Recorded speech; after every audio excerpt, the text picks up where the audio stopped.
militia parade. The Americans on the heights knew they were in trouble. Boats weren't running. Their backs were to the cliff.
The British line is formed up. They also had 2 3-pounder cannon that supported them. And of course, when armies went into action, they carried their regimental colors, usually found in the center of the line.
British line is starting to advance. The militia and the warriors have joined them as well. But the American line is starting to break up.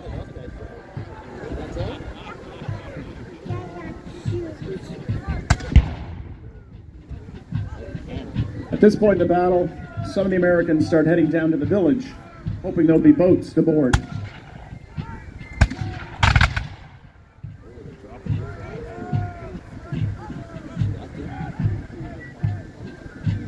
But some, fearing British bayonets and tomahawks, They head for the gorge. It doesn't end very well for them.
The Americans are trying to defend their colors, get their flags off the field,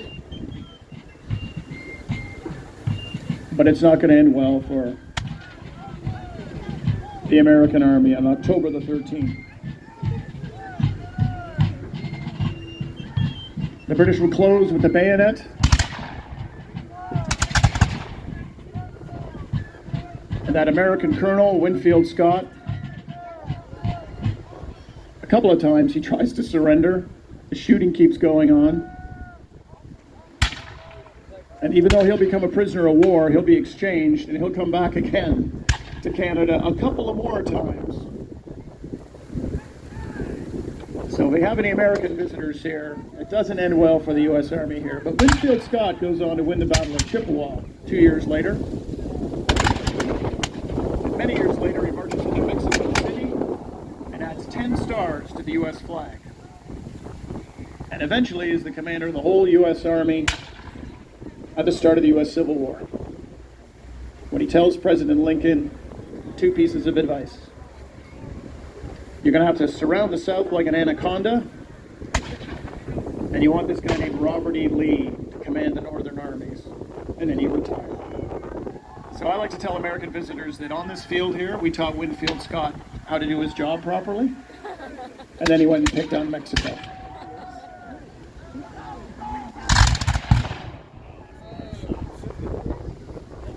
But on this battlefield that day, the British didn't do too bad when it came to casualties.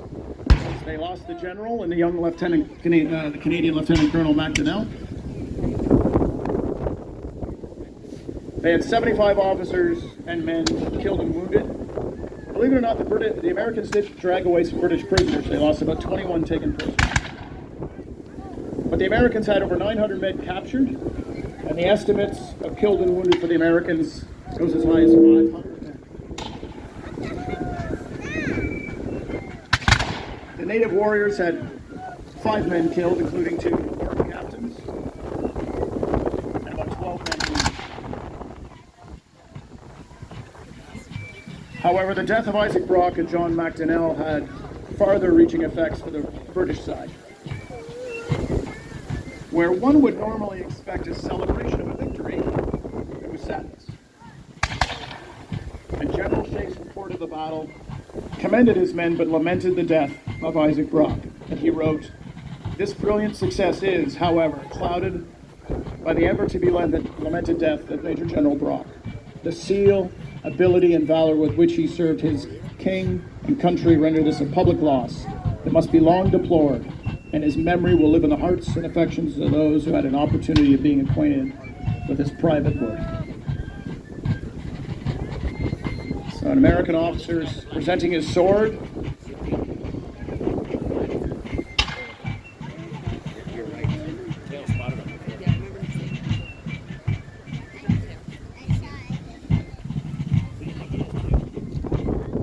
A couple of days after the Battle of Queenston Heights, there will be a large funeral held for General Brock and Colonel Macdonell at Fort George.